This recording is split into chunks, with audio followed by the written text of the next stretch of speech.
Ibu, silakan tarik nafas. Perhatikan. Silakan tarik nafas. Lepas perlahan-lahan. Yakini seyakinnya.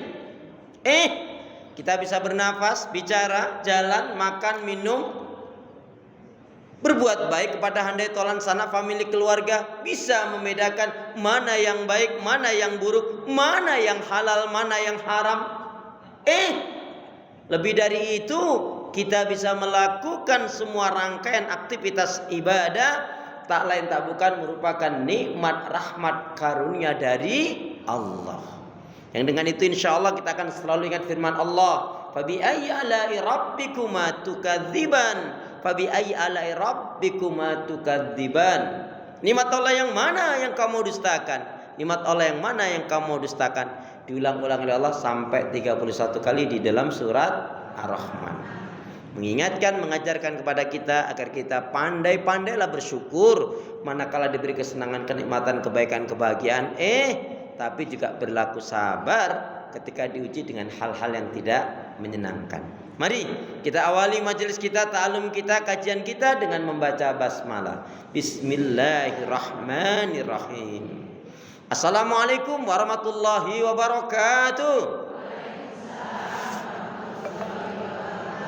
Kalau melihat langsung dan dengar langsung dari semangat jawab salamnya, insya Allah ini semua hamba-hamba Allah akan menjadi calon penghuni surga. Amin ya rabbal alamin. Innal hamdalillah nahmaduhu wa nasta'inuhu wa nastaghfiruh wa na'udzu billahi min shururi anfusina min sayyiati a'malina. May yahdihillahu fala mudilla lahu wa may yudlilhu fala hadiya lahu. Walhamdulillahilladzi khalaqal mauta wal hayata liyabluwakum ayyukum ahsanu amala. Yaqulullahu tabaraka wa ta'ala fil Qur'anil Karim, a'udzu billahi minasyaitonir rajim. Ya ayyuhalladzina amanu taqullaha haqqa tuqatih wa la tamutunna illa wa antum muslimun. Wa qala Rasulullah sallallahu alaihi wasallam, innallaha jamil yuhibbul jamal, al-kibru batarul haq wa ghamtun nas, wa qala ihris ala ma yanfa'uka, rawahu Muslim. Syukur alhamdulillah ibu-ibu saudaraku seiman, hamba Allah yang cinta pada kebaikan dan kebenaran, yang selalu mengharapkan keridhaan Allah. Alhamdulillah hingga hari ini Allah Subhanahu wa taala masih memberi kita kekuatan, kesehatan, kesempatan, ilmu, umur, waktu, rizki, nikmat yang besar dan nikmat yang terbesar, terutama ditakdirkannya kita oleh Allah dalam Islam dan iman. Dan ini adalah tiket awal untuk menuju surganya Allah, sebagaimana Allah nyatakan di dalam firman-Nya, a'udzu billahi minasyaitonir rajim, wassalamu ala man ittaba'al huda. Wassalamu ala man ittaba'al huda. Keselamatan itu Allah akan curahkan, limpahkan, berikan bagi orang-orang yang mengikuti petunjuk hidayah Allah Subhanahu wa taala. Karena itu pastikan semua kegiatan aktivitas yang kita lakukan, niatkan betul-betul untuk ibadah kepada Allah Subhanahu wa taala. Karena hidup dan kehidupan ini tidak ada arti dan nilainya kecuali kita gunakan untuk ibadah kepada Allah. Wa ma khalaqtul jinna wal insa illa liya'budun. Tidaklah kuciptakan jin dan manusia, kata Allah, melainkan hanya untuk beribadah kepada Allah. Makanya bernilainya hidup kita di sisi Allah, beribadah enggak? Kita gunakan untuk ibadah atau tidak?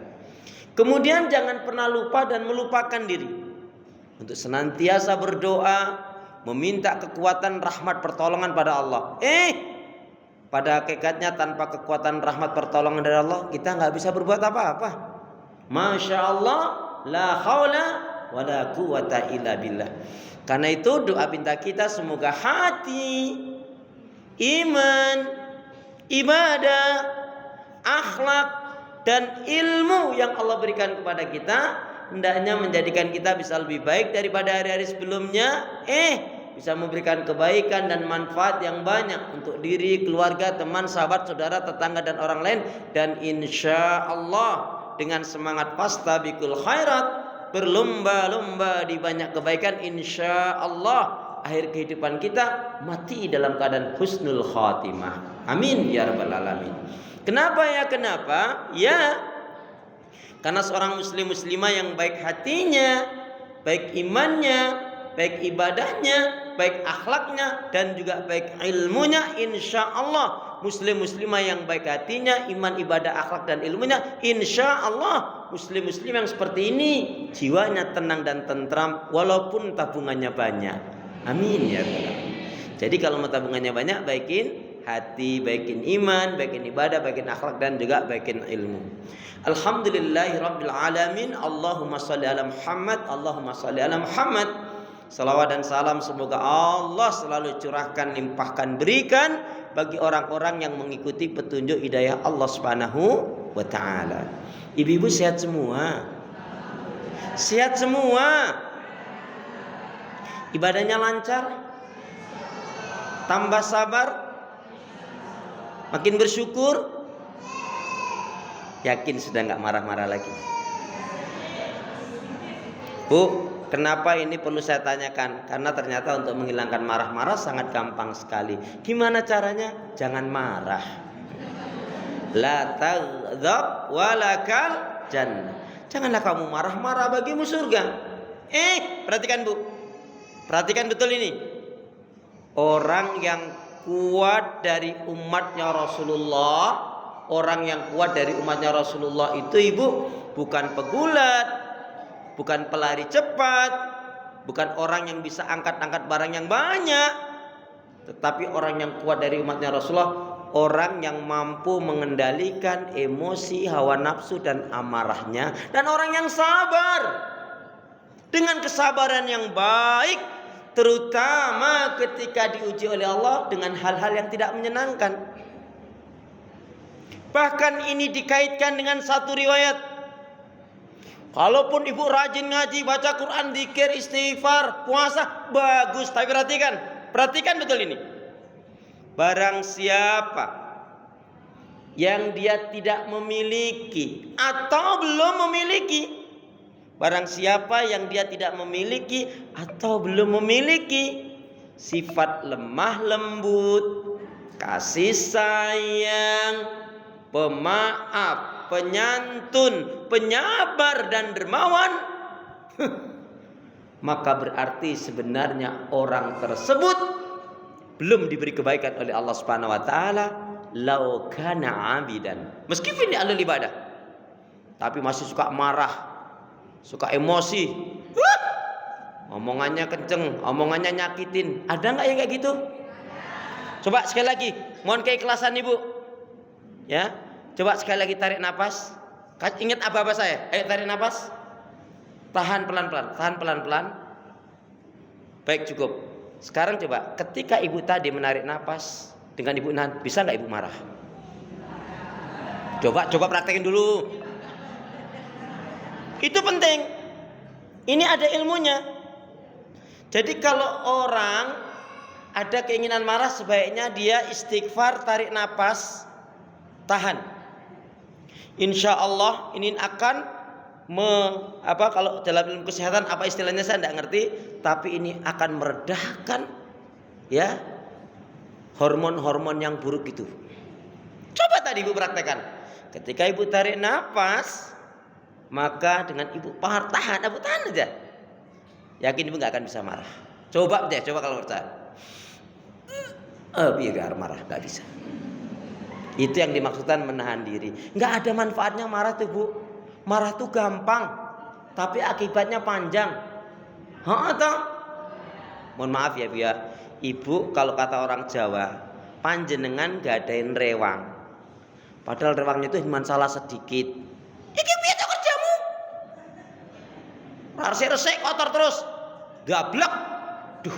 Ibu perhatikan ini. Ketika Ibu melontarkan kata-kata yang kotor, kata-kata yang kasar, kata-kata yang gak baik, sebenarnya pada saat itu pikiran Ibu, hati Ibu juga kotor. Karena yang dipikirkan kotor, yang didengar kotor, sehingga dari mulut ini juga kotor tanpa dia sadari. Dan ini namanya apa? Kill yourself. Apa kuwi? Kill yourself. Kamu membunuh dirimu sendiri. Jadi kita marah, galak, itu karena memang hati kita ya masih kotor. Karena pikiran kita masih ada Victor, pikirannya masih kotor. Yang didengar ya yang kotor-kotor, sehingga yang keluar juga yang kotor. Toh? Itulah kenapa rahasianya kita suruh banyak berzikir, suruh banyak beristighfar. Coba contohnya, begitu salat assalamualaikum, assalamualaikum kita langsung istighfar. Karena untuk menyadarkan diri kita, mungkin sholat kita tidak khusyuk, mungkin kita terganggu dalam sholat kita, sehingga sebenarnya yang kita ingat tidak banyak mengenai Allah. Beristighfar itu tidak mesti habis melakukan kesalahan dan dosa. Contohnya, habis sholat kan, assalamualaikum, assalamualaikum, astagfirullah, astagfirullah. Fasabbi bihamdi rabbika wastaghfir.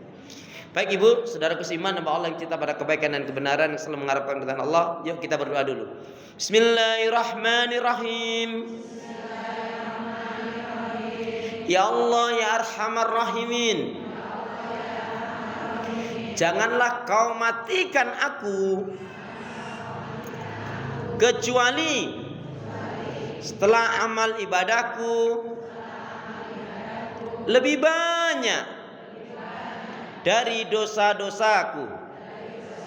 Ya Allah ya Arhamar Rahimin, janganlah kau matikan aku kecuali setelah amal ibadahku lebih banyak dari dosa-dosaku. Amin. Bu, seneng gak bu kita bu? Kita mati. Ini gini loh bu, doa ini sebetulnya saya terpikir terinspirasi dari firman Allah tadi. Faman ya'mal misqala dzarratin khairan yara wa man ya'mal misqala dzarratin syarran yara. Senang enggak bu ketika amal kita lebih banyak daripada dosa-dosa kita dan saat itu malaikat mencabut nyawa kita? Karena apa? Nasihatnya sahabat Utsman begitu indah. Hendaknya kalian selalu takut dan khawatir. Hendaknya kalian selalu takut dan khawatir jika sewaktu-waktu malakul maut, malaikat pencabut nyawa itu datang mencabut nyawa kalian, naudzubillah min dzalik, kalian dalam keadaan maksiat dan dosa. Naudzubillah min dzalik. Lazimkan doa tadi. Ya Allah ya Arhamar Rahimin, janganlah kau matikan aku kecuali setelah amal ibadahku lebih banyak dari dosa-dosaku. Tapi doa ini mengajarkan kepada kita terutama dua hal penting. Yang pertama, perbanyak amal kebaikan, ibadah dan amal solih. Yang kedua, kita hentikan, kita stop, tinggalkan yang namanya dosa dan maksiat. Segala sesuatu yang bisa merusak hati kita, iman, ibadah, akhlak kita tinggalkan. Bu, di hadapan Allah itu nanti yang dibawa itu bukan kamu sekolah di mana, pendidikanmu apa, kamu kaya atau tidak, tapi hati kita, ibadah kita itu bu. Makanya apa? Innallaha la yanzuru ila suwarikum wa ajsamikum wa innama yanzuru ila qulubikum wa a'malikum.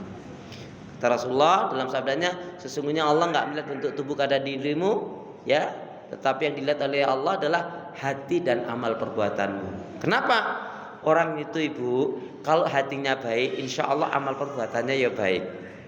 Makanya ada seorang ulama yang bernama Abdullah bin Mutraf atau Mutraf bin Abdullah, beliau mengatakan apa? Solahul qalbi bisolahil amal. Solahul qalbi bisolahil amal. Wasolahul amal bisolahin niyah. Saya artikan begini, orang itu bu, kalau hatinya baik, maka dia akan banyak melakukan kebaikan dan dia hanya mau yang baik-baik saja. Contoh, maaf, Allah kasih kita telinga untuk apa? Enggak.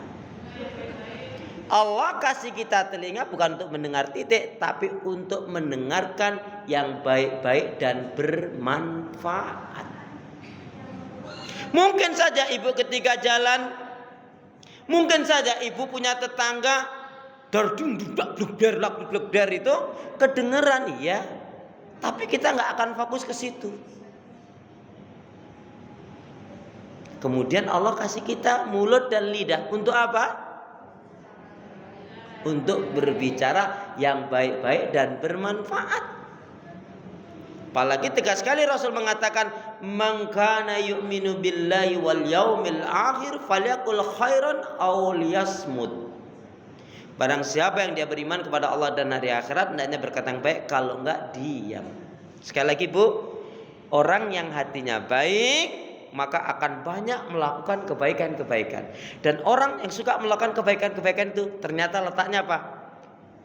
Ya, letak pangkalnya apa? Dia selalu berniat dengan yang baik.